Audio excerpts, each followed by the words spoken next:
Hello বন্ধুরা, আসসালামু আলাইকুম। কেমন আছেন আপনারা সবাই? আমি আলহামদুলিল্লাহ ভালো আছি আপনাদের দোয়ায়। এখন আমাদের যে কোরবানির গরুটা কেনা হয়েছে সেটা আপনাদেরকে দেখাচ্ছি। শেষ মুহূর্তে এসে গরুটা অবশেষে কেনা হয়েছে। আসলে এমন একটা মুহূর্ত, আমাদের কোরবানির গরু আরও 5-7 দিন আগে কেনা হয়ে যায়, কিন্তু এবার কেনা হয়নি। অনেক লাস্টে এসে কেনা হয়েছে। লাস্ট বলতে চাঁদ রাত বলে, যেটা আসলে ঈদুল আজহায় তো আর চাঁদ রাত হয় না, তারপরেও বলতেছি ঈদের আগের দিন রাত্রে কেনা হয়েছে গরুটা। তো বাসায় নিয়ে আসা হয়নি, তো জন্য আমরা আগে থেকে দেখিও নি।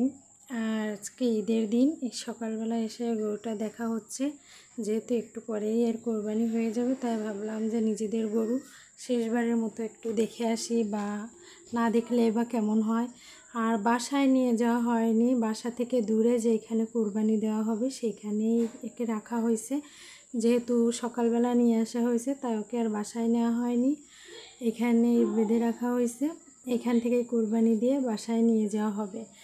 তো সবাই দেখতে আসছিল, আমার শাশুড়ি মা, তারপরে আমার হাজব্যান্ড, বাবুরা দুজনই আসছিল। তা ভাবলাম আমিও একটু দেখে যাই, তো সেই জন্য গরুটা দেখতে আসছিলাম।